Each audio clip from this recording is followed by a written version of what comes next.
Welcome to the 50th and possibly last episode of the mini-reviews. With the release of Star Wars The Last Jedi, today I'm going to be talking about the Star Wars Prequel Trilogy. Now, I know what you're thinking. What can I possibly say about the prequels that hasn't already been said before in one shape or another?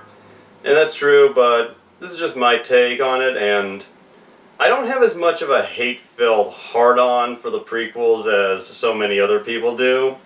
I mean, I admit they are bad films, but they are not the worst movies I've ever seen in my life. For a devout Star Wars fan and someone who's not so open-minded, these movies will probably be a big stab to the heart and to the feels.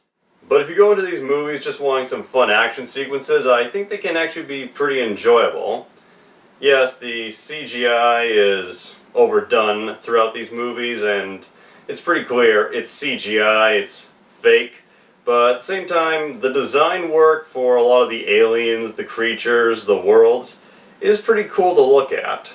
Something that I think improved with each prequel was the storyline. In the first one, the story was just all over the place, didn't make a lot of sense, and while it continued to be complicated in the second and third, it did get a lot better and was actually kind of smart the more you think about it, especially with the main villain.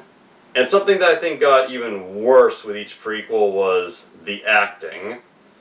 Say what you will about the Phantom Menace, but the actors in that film and their characters, they all talked and sounded like somewhat real people. And by Revenge of the Sith, everybody was so goddamn wooden, you'd think they had just strolled in from the fucking Matrix sequels. Those are my pros and cons for the prequels as a whole. Now, for the individual movies, you're probably gonna think I'm a lobotomized retard for saying this, but out of all the prequels, I think the Phantom Menace is the best.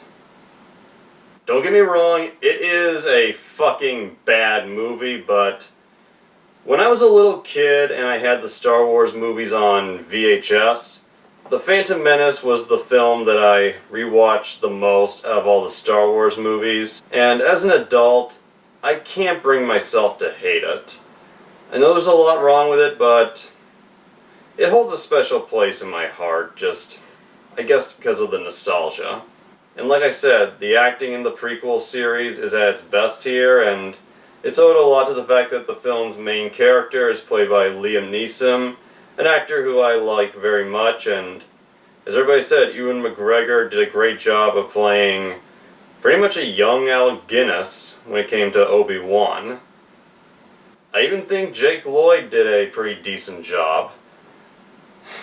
Something that I really don't get is the hate that Jake Lloyd got for playing young Anakin Skywalker. Yes, this is probably what people didn't want to see Darth Vader as a little kid, but how can you blame Jake Lloyd for this?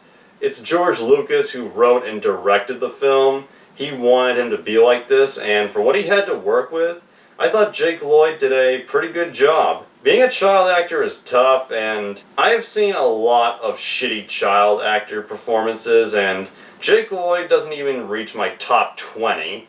And something I just don't get is people who say they hate Jake Lloyd for playing Anakin Skywalker in The Phantom Menace. I don't know about you, but when I hate someone, it's usually because they're a shitty human being who has done a lot of horrible things throughout their life.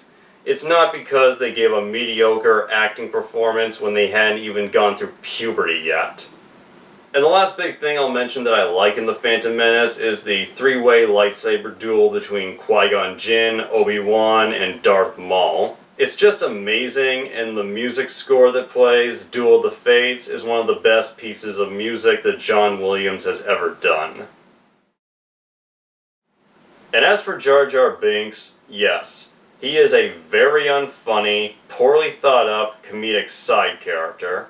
But, and this is not me defending him, I personally just don't find him that annoying. To me, Jar Jar Binks is just that character that contributes nothing to the movie, and you could cut him out completely and it wouldn't change a thing. There are a lot of movies that have that type of character that really don't serve a purpose.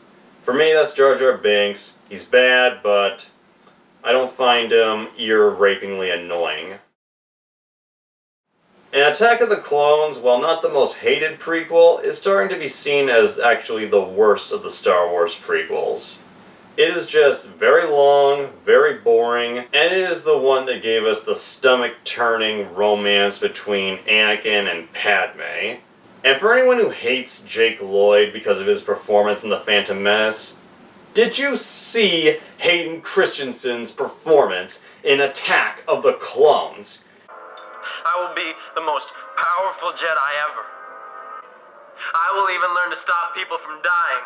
The relationship between Anakin and Padme is undoubtedly the hardest thing to watch in the prequels, not just because of the vomit-inducing love scenes with their horribly written dialogue, but also when you take into consideration that the attraction between them appeared to start back in The Phantom Menace, when Padme appeared to be in her late teens or early 20s, and as far as we knew, Anakin was not even 10 in that film, so what the fuck, George Lucas?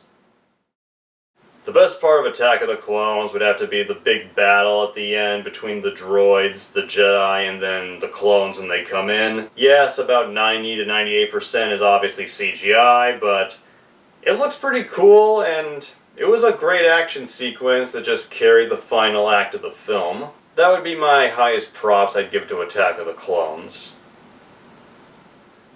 And then there's Revenge of the Sith. Considered by many to be the best of the Star Wars prequels. I think it's better than Attack of the Clones, but I still have a higher spot for The Phantom Menace, just for the fact that the acting in Revenge of the Sith is just so fucking terrible. Even Ewan McGregor, who still looks and sounds like a young Obi-Wan, sounds terrible. Hell, even Samuel L. Jackson sounds terrible. Everybody just doesn't emote. I mean, I don't think M. Night Shyamalan is this restrictive on letting his actors show emotion. The only actor that actually pulls through in this movie is Ian McDiarmid as the Emperor. He was the best actor throughout all three, and it is his performance that many people, including myself, feel make the prequels somewhat worth watching, showing his evil plan progress with each film. It is the best done part of these movies. It's not enough to save them, but it is interesting to watch. He was a pretty good villain, and his plan was brilliant. There are some pretty well done dramatic scenes here. The scene where all the Jedi are killed across the galaxy, and the scene on Coruscant where Padme and Anakin are separated. Those moments are very well done. And the thing that hurts the prequels the most are, one, the fact that the technology in the prequels is way too fucking advanced. I mean, again, George Lucas had the technology, he could finally create the sequences he always saw in his mind, but the technology, especially the droids, is more advanced than anything that we see in the original movies, and if this took place decades before the original, you would think the technology would be somewhat inferior or of a lesser standard, it was too advanced.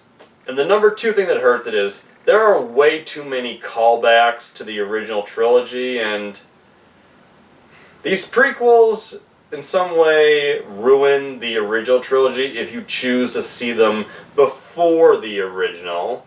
Like, they're done in a way where you have to have seen the originals to understand what's going on.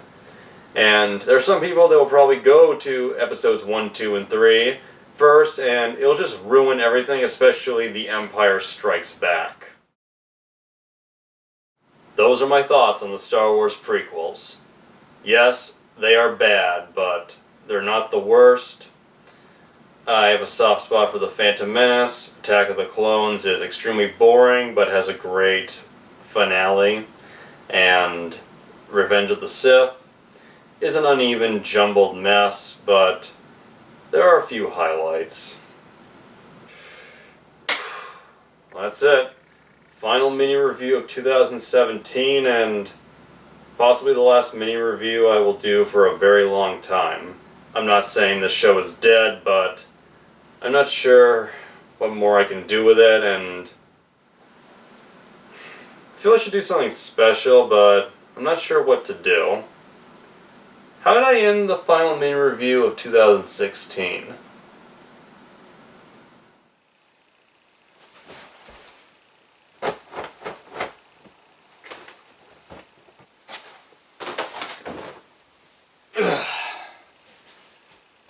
I'm just so excited for the new year.